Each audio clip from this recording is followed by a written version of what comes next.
Nuestros niños pueden salir, por favor, a sus clases, mientras quienes están aquí, adultos, por favor, puedan abrir su Biblia en Romanos capítulo 3, por favor. Romanos capítulo 3. Romanos capítulo 3. A partir de hoy vamos a hacer un alto en la serie de Oseas que veníamos haciendo durante varios meses y vamos a continuar con la serie de Oseas aproximadamente en noviembre. Vamos a interrumpir la serie de Oseas porque vamos a estar estudiando unas miniseries que son importantes para la iglesia, que tienen que ver con doctrina. Vamos a estudiar las doctrinas de la gracia y luego de las doctrinas de la gracia vamos a estudiar las 5 solas.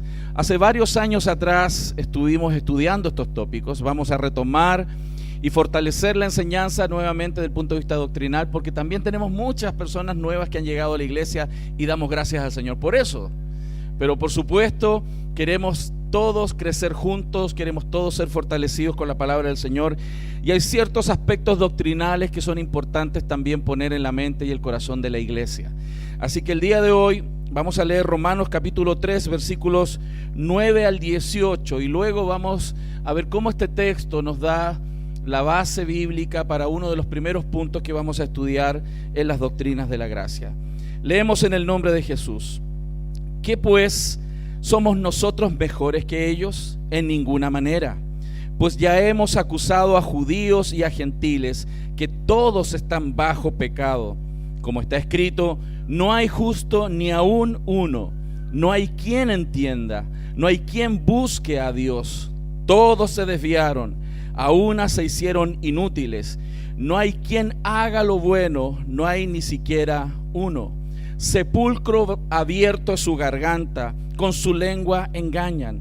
Veneno de áspides hay debajo de sus labios. Su boca está llena de maldición y de amargura. Sus pies se apresuran para derramar sangre. Quebranto y desventura hay en sus caminos, y no conocieron camino de paz.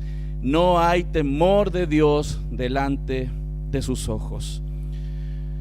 Señor, tu palabra tan perfecta, tan santa y pura, porque es tu palabra, Señor, es suficiente para la vida, para la piedad. Y en esta mañana, Señor, quiero orar nuevamente, Dios, y pedirte y rogarte que hables a nuestro corazón, y que, como siempre lo decimos, tú nos das el privilegio de predicar tu palabra, pero reconocemos que somos hombres imperfectos que predican tu palabra perfecta para que la gloria sea tuya, Señor, y no de aquel que la expone.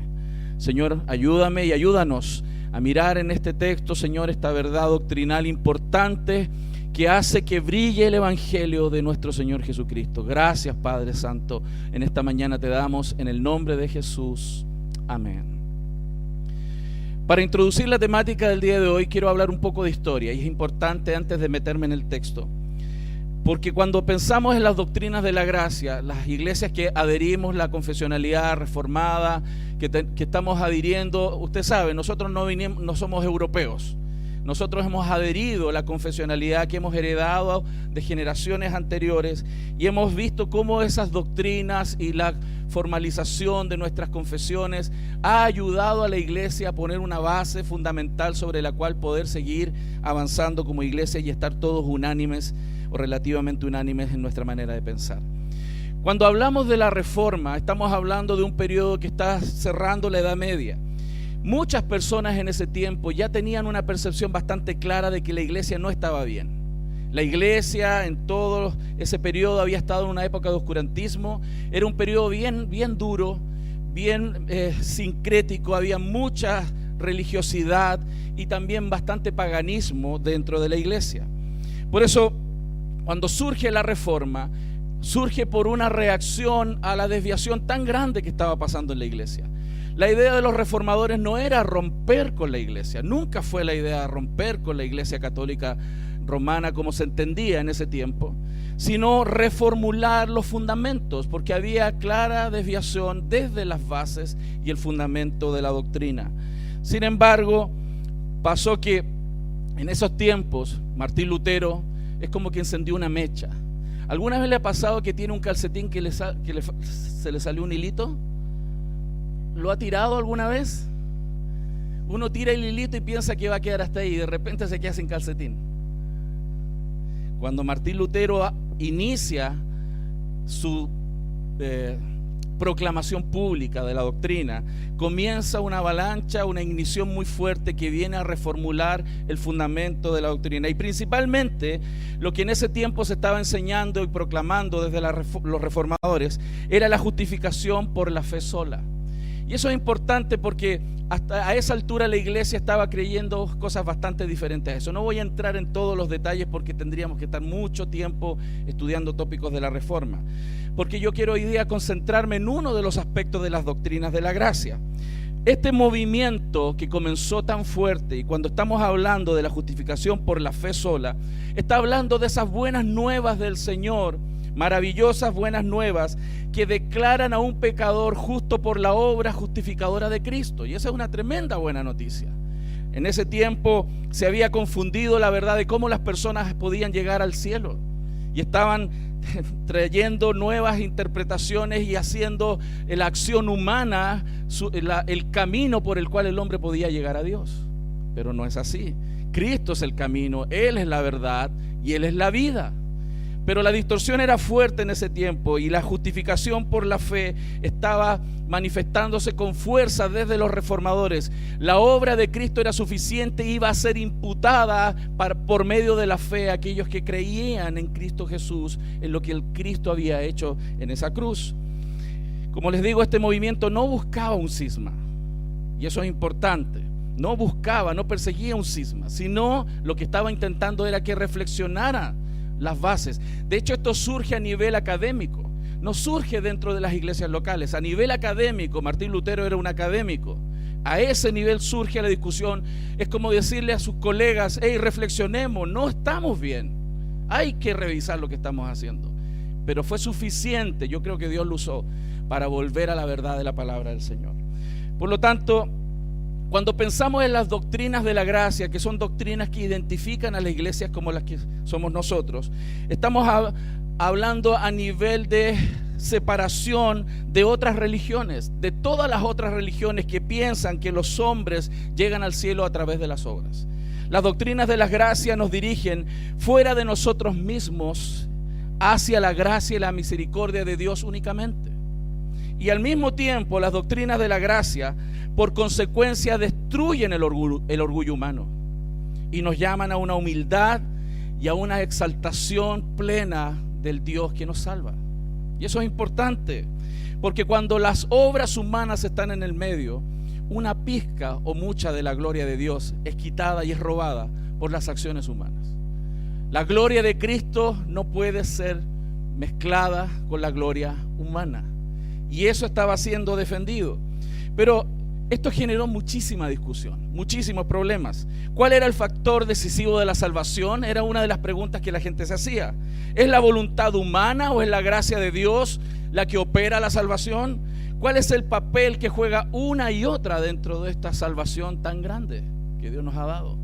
Y es importante pensar en esto. Lutero, cuando clava las 95 tesis, ¿cierto?, comienza todo una avalancha y empiezan discusiones, aquellos que estaban a favor y aquellos que estaban en contra.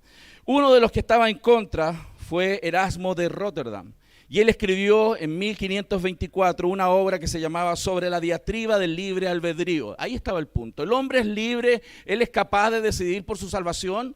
¿O es un Dios que viene a su vida y le salva? Y que obra sobrenaturalmente y exclusivamente por su voluntad. En respuesta a esa escritura de Erasmo de Rotterdam, Lutero responde en 1525 con una obra magistral que yo le animaría a leer. Si usted tiene tiempo y posibilidades, por favor, lea esa obra. Se titula La esclavitud de la voluntad o la voluntad determinada. Es una gran obra que muestra con la escritura cómo el alma del hombre está esclavizada por el pecado, y si Dios no interviene, no hay forma que ese hombre pueda abrir los ojos y llegar al cielo.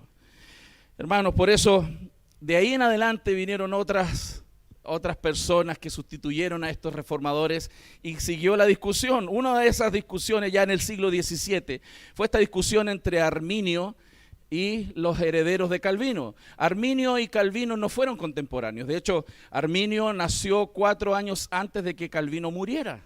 O sea, no alcanzaron a estar juntos, sin duda. Pero fue toda una discusión.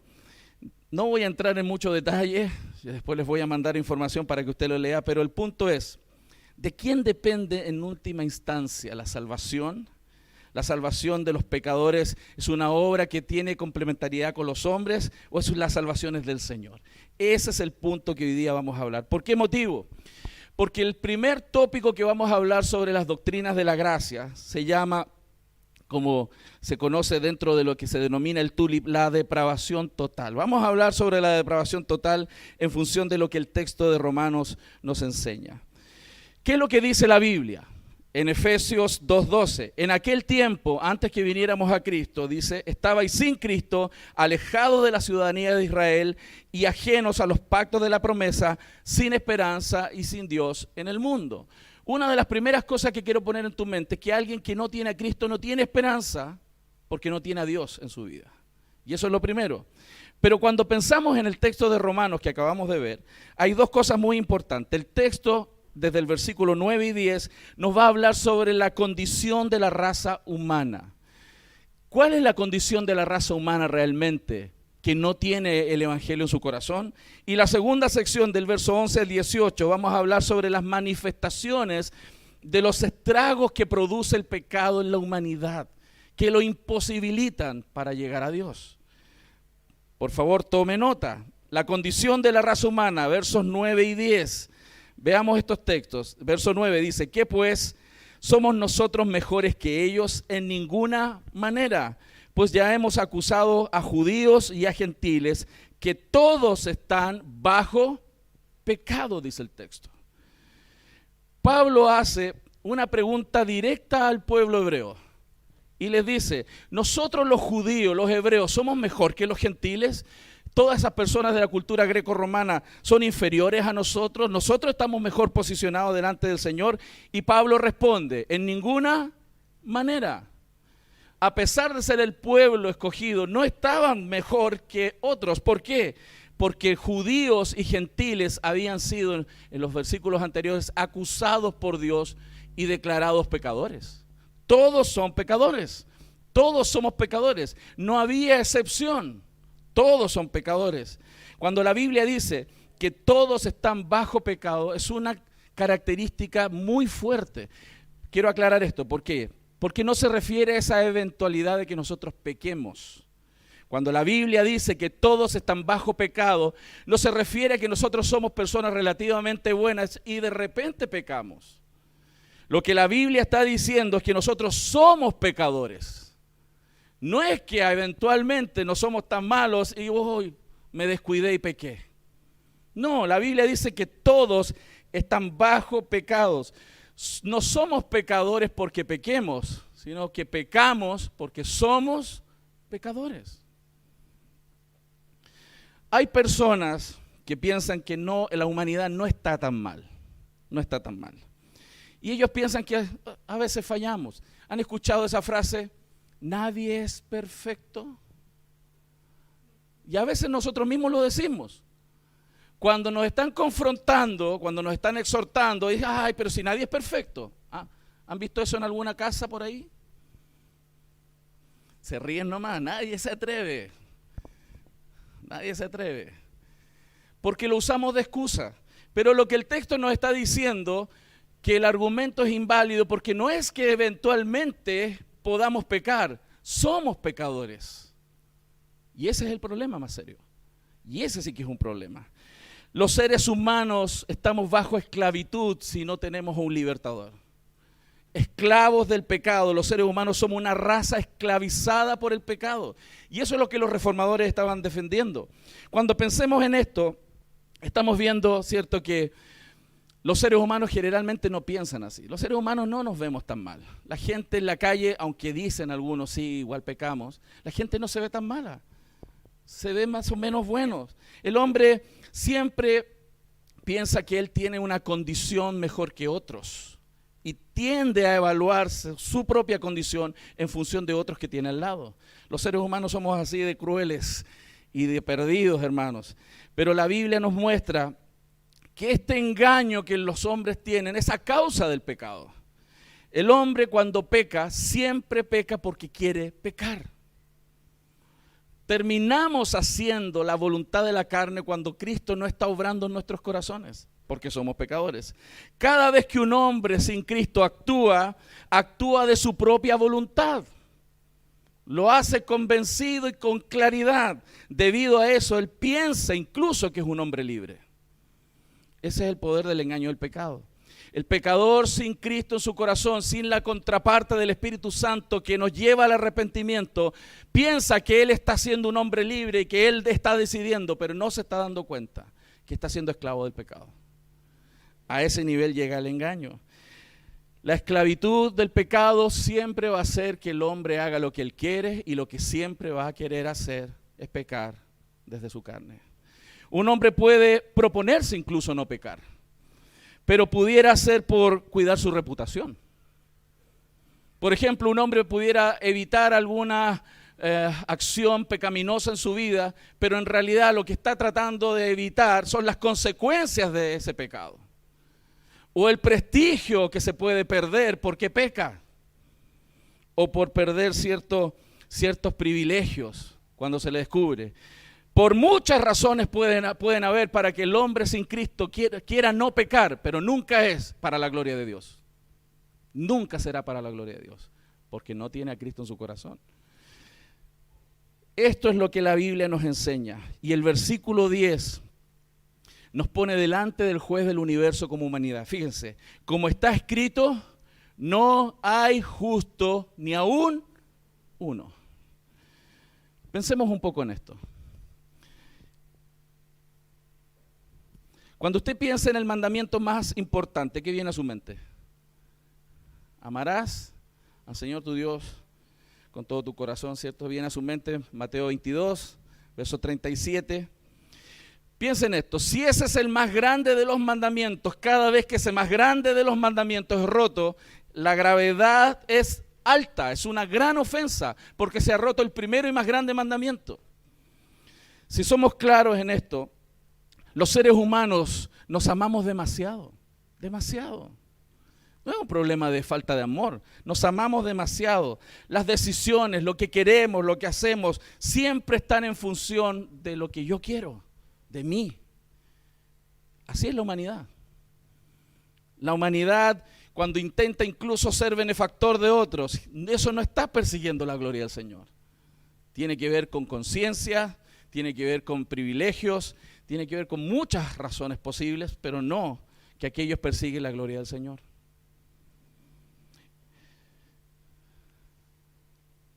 La Biblia nos enseña en Romanos 3:19, pero sabemos que todo lo que la ley dice, lo dice a los que están bajo la ley, para que toda boca se cierre y todo el mundo quede bajo el juicio de Dios. El Señor está haciendo esta descripción en Romanos, y particularmente mostrando todo el plan redentivo entre el Romanos 1 y Romanos 11, para mostrar la condición humana y cómo es que Dios salva. El día del juicio, fíjense lo que el texto dice, para que toda boca se cierre y todo el mundo quede bajo el juicio de Dios. El día del juicio, todas las bocas van a ser tapadas. Nadie va a poder levantar una excusa. Nadie va a poder decir, lo que pasa es que mi hermana hizo tal cosa, mi hermano hizo tal cosa, el país hizo tal cosa, la gente hizo tal cosa, mi abuelo hizo tal cosa. No hay excusa para el ser humano, no hay excusa. Hebreos 4:13 dice, y no hay cosa creada que no ha de ser manifestada en su presencia, antes bien todas las cosas están desnudas y abiertas a los ojos de quien tenemos que dar cuenta. El ser humano frente a Dios va a dar cuenta. Y Romanos capítulo 3, el texto que estamos leyendo, está mostrando que no hay ni un justo, no hay ni uno. Esa es una categórica descripción de la realidad del ser humano. ¿Cuáles son las manifestaciones de este pecado? Fíjense lo que el verso 11 dice. No hay quien entienda, no hay quien entienda. ¿Qué es lo que el pecado ha causado en el corazón?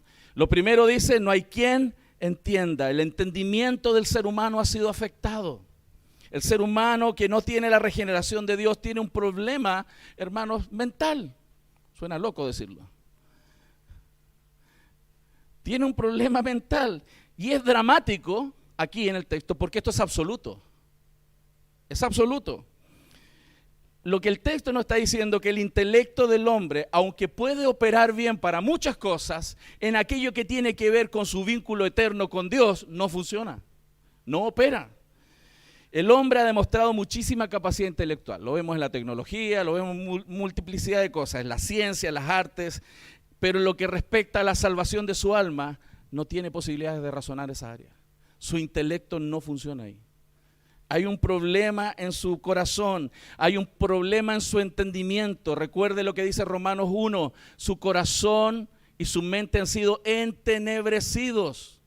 Profesando ser sabios se hicieron necios. La condición humana sin Dios, aunque teológicamente pueda comprender algunas verdades de Dios, no lo conectan con Dios, no entiende a Dios, no ve a Dios, aunque teológicamente pueda entender algunos conceptos. Es importante aclarar esto, sí, porque la gente puede pensar, bueno, ¿y para algo sirve la mente? Por supuesto que sí, por supuesto que sirve para muchas cosas. Cuando nosotros venimos a la iglesia nos quitamos el sombrero, no el cerebro, ¿cierto? La razón se usa, pero una persona que no tiene el Espíritu Santo en su corazón, su razón no puede conectarlo con Dios, aunque se lo expliques, aunque se lo expliques. Aunque lo sientes ahí y le expliques, si el Señor no obra en su corazón, su razón no va a funcionar en esa área. Spurgeon nos ayuda a entender esto con lo siguiente. Veamos o vemos a una madre con su bebé en sus brazos. Imagínense que usted ve a una mamá con su bebé en sus brazos. Y ustedes le dan un cuchillo y le dicen que le dé al bebé una puñalada en el corazón. Usted ve a una mamá con un niño en brazos y usted le pasa un cuchillo y le dice, usted dele una puñalada en el corazón. Ella responde en verdad, no puedo. Ahora, en lo que se refiere a su poder físico, ella podría si quisiera, ¿cierto? Ella podría hacerlo. Tiene un cuchillo, tiene el niño, el pequeño está indefenso y la madre tiene la suficiente fuerza para poner su mano y darle una puñalada al niño en su corazón. Pero tiene mucha razón cuando dice que no puede hacerlo, porque su naturaleza de madre no le permite hacer algo frente a lo cual su alma se revela. Spurgeon ilumina esto porque ese es el tipo de impotencia que el ser humano tiene cuando tú le presentas al Señor si el Señor no hace algo en su corazón. No quiere, porque su naturaleza le impide ir a Dios. No quiere ir a Dios. Su naturaleza se revela a esa idea porque nada detesta más que la gloria de un Dios santo, porque no quiere rendirse. Pablo nos advierte en Efesios 4:17, esto pues digo y requiero en el Señor que ya no andéis como los otros gentiles que andan en la vanidad de su mente. Las personas en el mundo que no tienen al Señor andan en la vanidad de su mente y a veces nosotros también, cuando no nos apegamos a la verdad de la Escritura. Un incrédulo puede tener, como dije, muchas nociones correctas de Dios, pero ese conocimiento no mueve su corazón a adorar a Dios. No lo mueve. Tú lo puedes poner en una iglesia, ponerle música sacra, ponerle muchas cosas, su alma puede ser removida, pero si no tiene el Espíritu Santo, él no adora a Dios. No lo ve. Segundo, ¿qué más hace el pecado? El verso 11 dice, no hay quien busque a Dios. Nuevamente un absoluto. Esto es interesante, porque cuando la Biblia está hablando en absolutos, tenemos que pensar cómo nuestra mente y nuestra razón están reaccionando. La Biblia dice que no hay quien busque a Dios. Dios se ha revelado en su creación. Juan leyó el Salmo 19, los primeros versículos, los primeros 10. La creación es una revelación de Dios y Dios incluso dice que el hombre no tiene excusa. Simplemente con ver la creación, el hombre debiera buscar a Dios. Debiera buscarlo. Pero ¿por qué no lo busca? Porque su entendimiento está entenebrecido.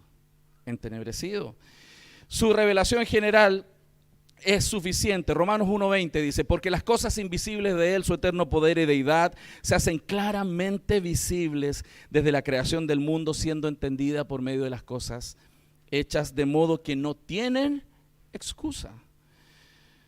Pero no solo Dios se ha revelado en la creación, Dios también se ha revelado por medio del Hijo. Colosenses 1:15, Él es la imagen del Dios invisible, el primogénito de toda creación. Cristo revela al Padre, Cristo nos trajo al Padre, muestra al Padre.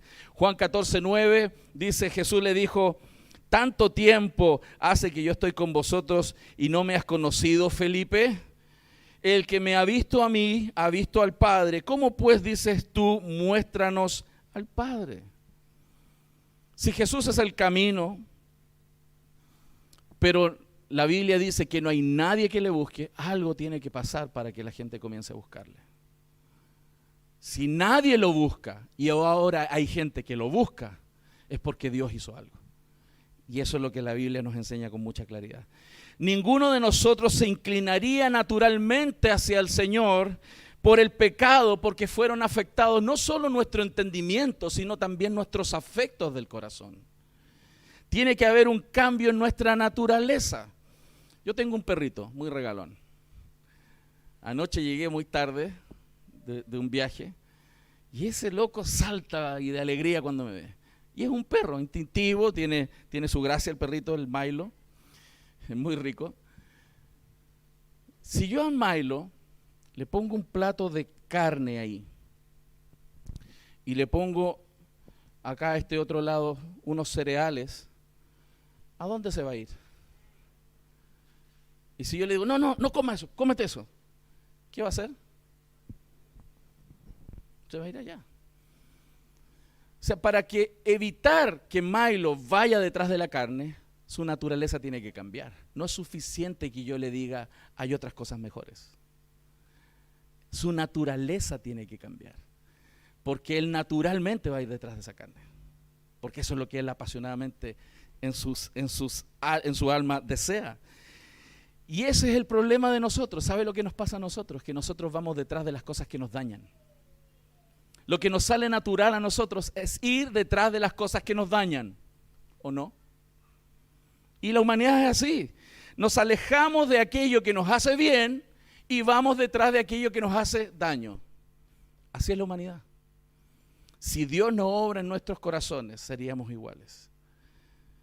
Además, el pecado nos extravía y nos inutiliza. Fíjense lo que dice el verso 12. Todos se desviaron y a unas se hicieron inútiles. Hermano, sin Cristo somos inútiles.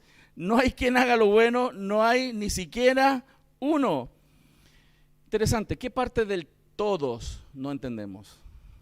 Todos se desviaron, todos se hicieron inútiles, no hay quien haga lo bueno, no hay ni siquiera uno. Esto es uno de los absolutos más duros para la humanidad.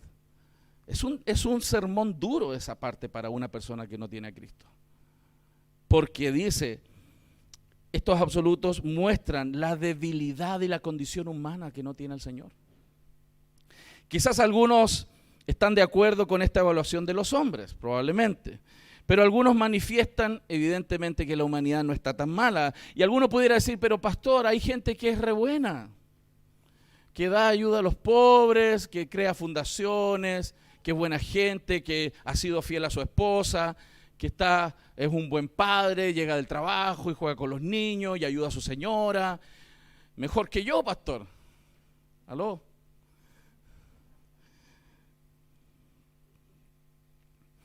Las personas sin Cristo hacen cosas buenas simplemente porque son imagen y semejanza de Dios. Simplemente porque todavía hay imagen y semejanza de Dios en ellos. El pecado ha manchado la imagen, pero todavía hay algo de imagen. El problema no es solo que hagan cosas buenas, sino los motivos por los cuales ellos hacen esas cosas.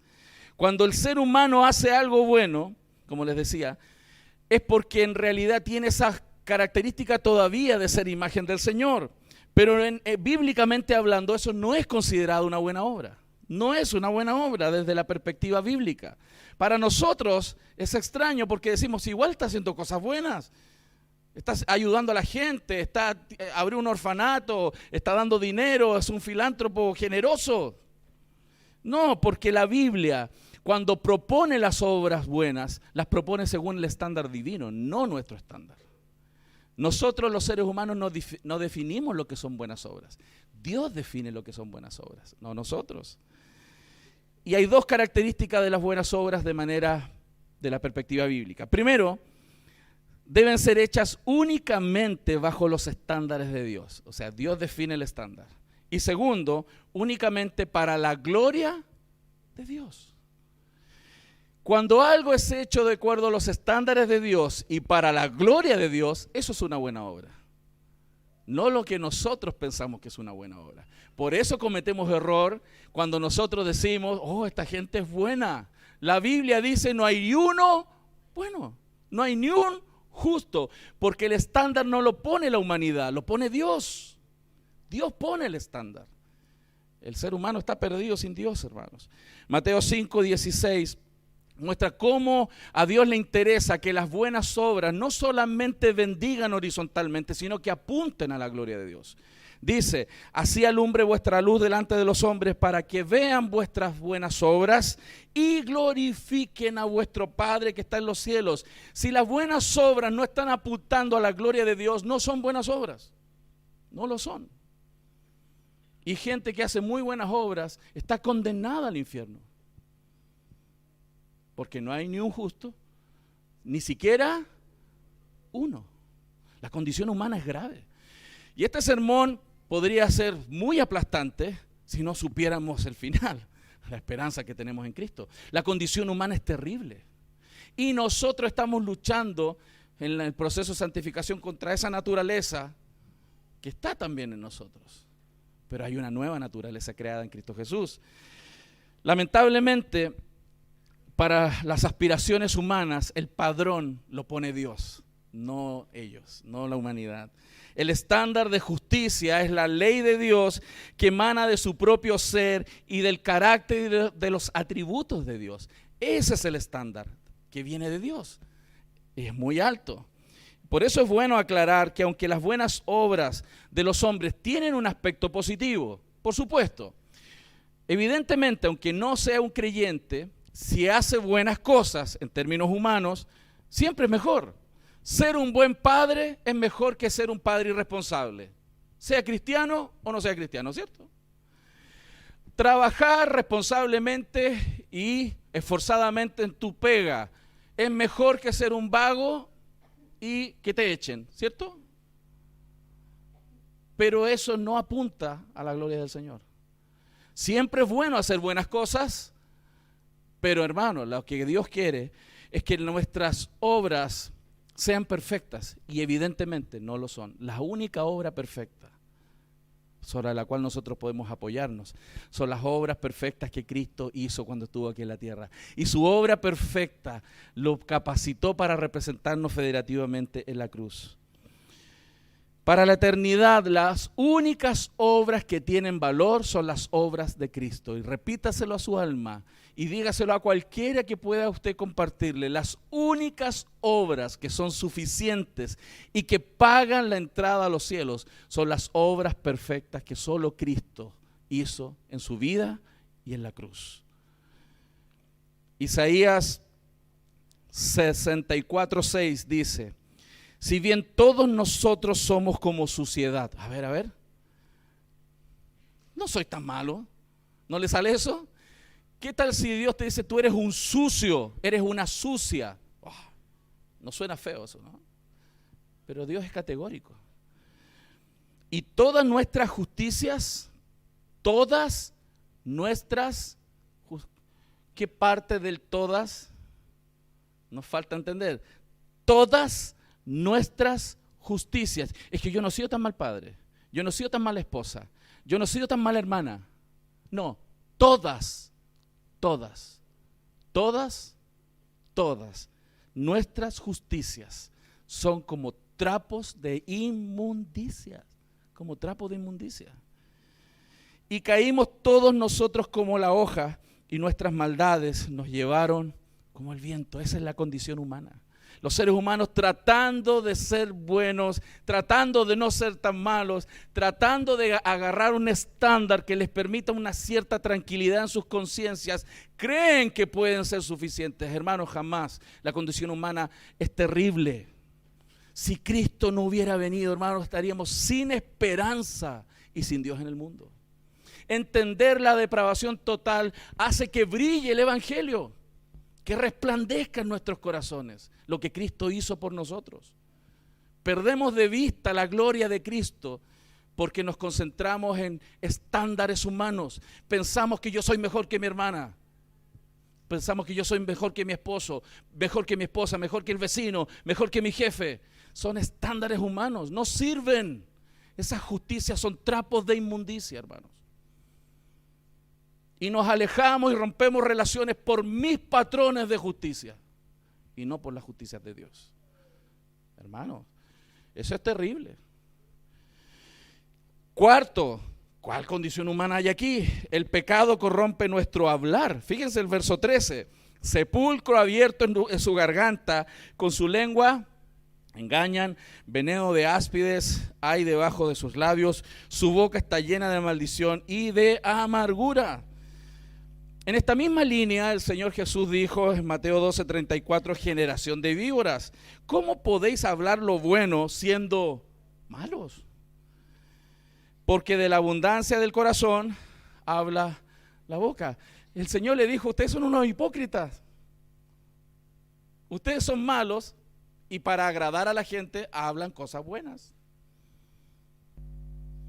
Para esa sociabilización, para caer bien con la gente, los seres humanos encubren lo que realmente está pasando en su corazón y están pensando. Lo pensaron pero no lo dijeron. Lo que hablamos, hermanos, en la práctica está revelando lo profundo de nuestro corazón. Lo que hablamos revela también lo contradictorio que el ser humano es. Santiago 3:9-10 dice, con ella, hablando de la boca, bendecimos a Dios y Padre, y con ella maldecimos a los hombres, que están hechos a la semejanza de Dios. De una misma boca procede bendición y maldición. Hermanos míos, esto no debe ser así porque es contradictorio. Pero hay más. ¿Cómo se siente usted cuando pecan contra usted? ¿Cómo se siente? ¿Se siente bien? ¿Cómo se siente usted cuando murmuran de usted? ¿Cómo te sientes cuando te mienten? ¿Cómo te sientes? Mal, ¿cierto? ¿Hay alguien en la tierra que se pueda sentir bien cuando hablan mal de él? ¿Hay alguien en la tierra que se pueda sentir bien cuando mienten detrás de él o murmuran detrás de él a espalda? ¿Hay alguien que se pueda sentir bien con eso? No, pero lo hacemos también. Lo hacemos también. Y eso es lo contradictorio. El entenebrecimiento en la humanidad es tan fuerte que entran en contradicción absoluta. A ellos no les gusta que le hagan ciertas cosas, pero ellos lo hacen. Y hermanos, y a veces nosotros también. No nos gusta que nos hablen mal de nosotros, pero nosotros hablamos mal de otros.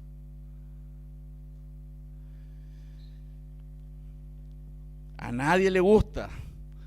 No nos gusta que hablen mal de nosotros, pero tendemos también a caer en lo mismo. El pecado, hermano, está llevando a la raza humana en caída libre. La condición es grave.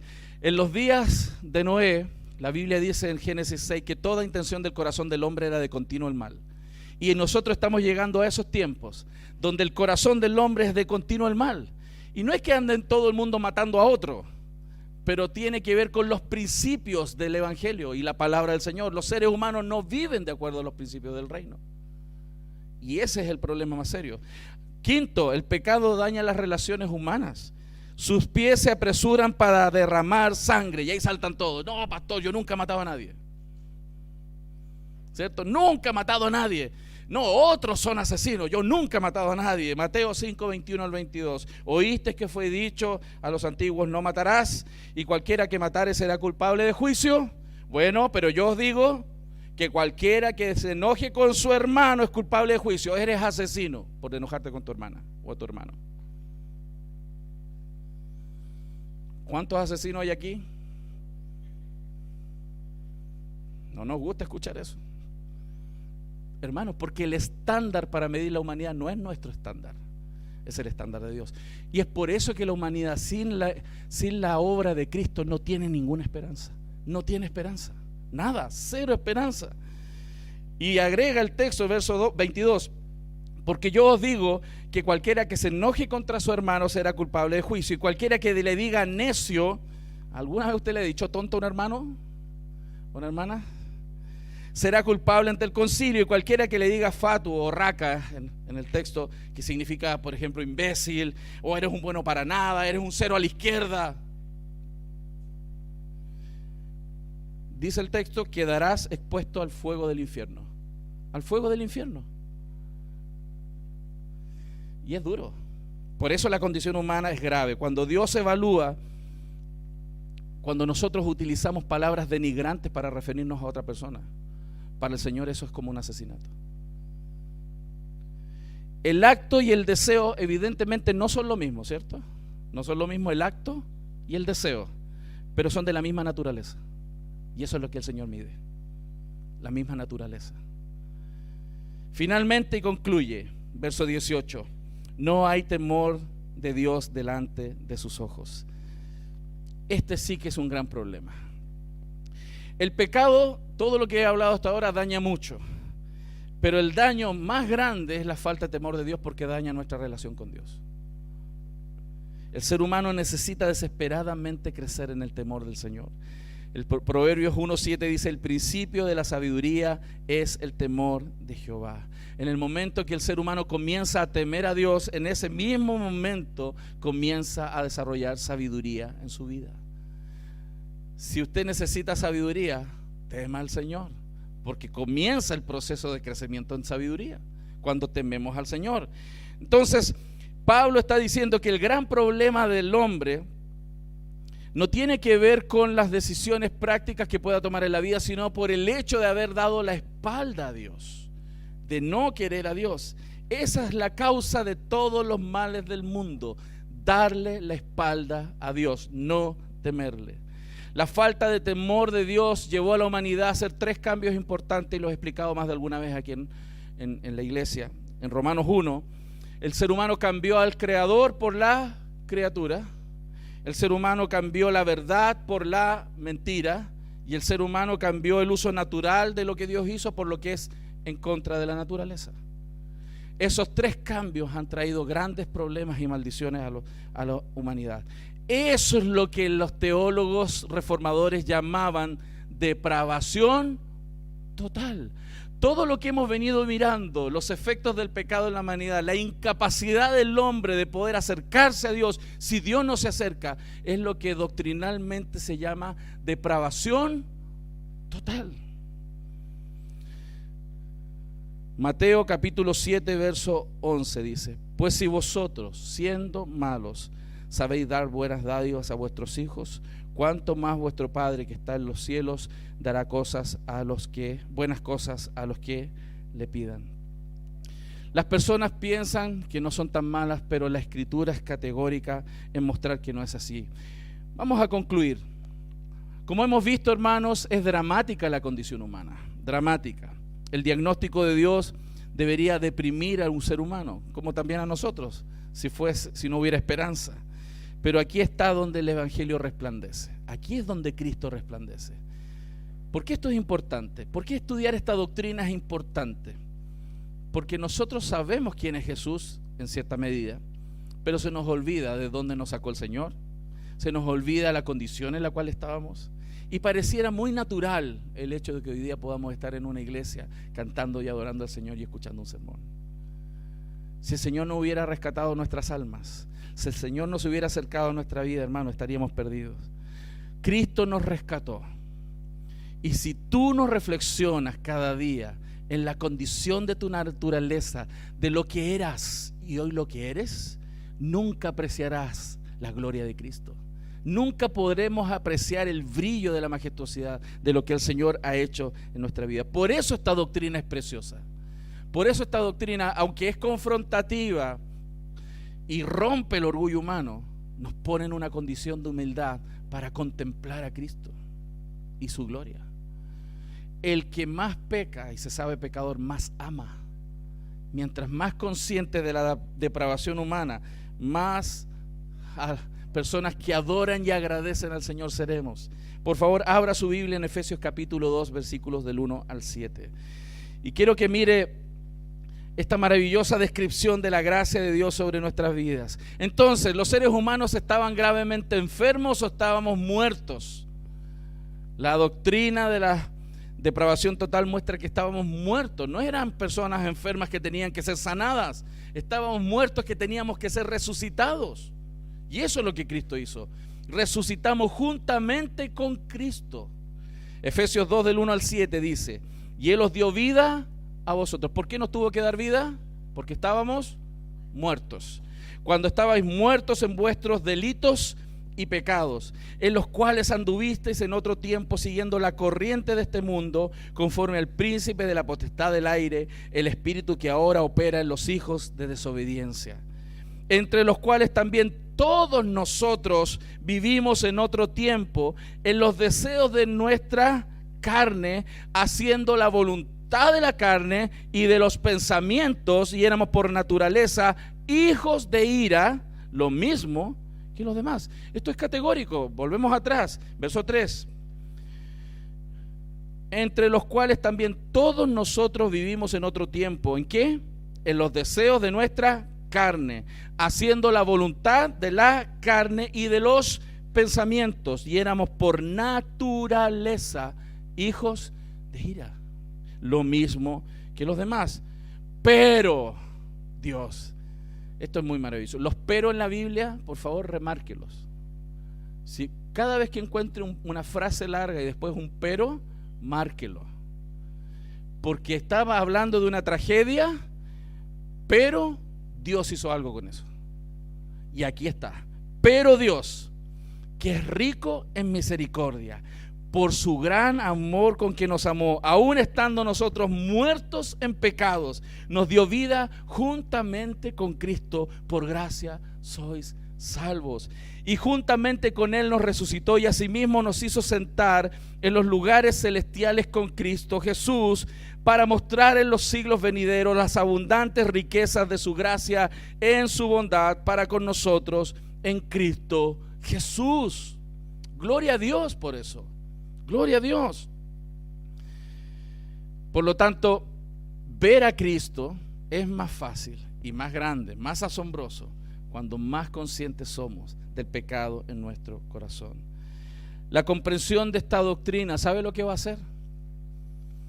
Es que seamos personas más humildes, que estemos más dispuestos a que alguien me confronte, estemos más dispuestos a que nos corrijan, estemos más dispuestos a cambiar, estemos más dispuestos a escuchar que a hablar, estemos más dispuestos a ser como el Señor, quien es manso y humilde de corazón.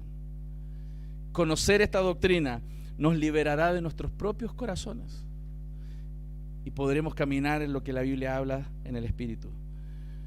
Isaías 57:15 dice: porque así dijo el alto y sublime, el que habita en la eternidad y cuyo nombre es el Santo.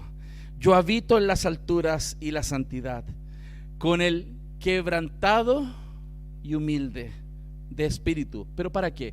¿Para qué Dios habita con el quebrantado y humilde de espíritu? El texto lo dice: para hacer vivir el espíritu de los humildes. Cuando estamos quebrantados y reconocemos nuestra indignidad y sabemos que no teníamos ninguna esperanza y que nuestras soberbias lo único que hacen es apañar, distorsionar lo que Cristo hizo. Cuando de verdad nos arrepentimos de nuestros pecados, el Señor va a obrar en nuestros corazones. Dice el texto: para hacer vivir el espíritu de los humildes y para vivificar el corazón de los quebrantados. El Señor puede darle verdadera vida al corazón que reconoce que es pecador, que de verdad reconoce que sin Cristo no es nada. Esas personas son las que Dios vivifica. Los que creen que están bien y que los otros son los que están mal, no reciben eso. El Señor vivifica al espíritu humilde y quebrantado. Que Dios nos ayude a ser así. Amén. Que esa sea nuestra oración. Por eso, cuando sientas que tu corazón se llena de un poco de orgullo y autojusticia, ¿te ha pasado? ¿Te ha brotado alguna vez esa sensación de orgullo? Como que, ¿y qué se cree este? ¿Te ha pasado? ¿Y qué se cree esta? ¿Te ha pasado? Arrepiéntete. Arrepiéntete. Cuando te comparas con otros, te sientes superior. Cuando te sea difícil perdonar a otros, recuerda quién eras tú sin la gracia de Dios. ¿Quién eras tú sin la gracia de Dios? Recuerda la condición humana que tú tenías sin Dios. Recuérdalo. Recuerda los estragos que el pecado hacía en tu vida y que hoy están disminuyendo solo porque el Señor te está vivificando. Recuérdalo, porque pareciera que se nos olvida. Y ahora yo soy santo, soy hijo del rey, dicen algunos, y se creen superiores. Ninguno se puede salvar a sí mismo. Un muerto no puede darse vida. Un pecador no puede exculparse. Solo Cristo puede hacer eso en la vida de una persona. Amén. Vamos a orar. Señor,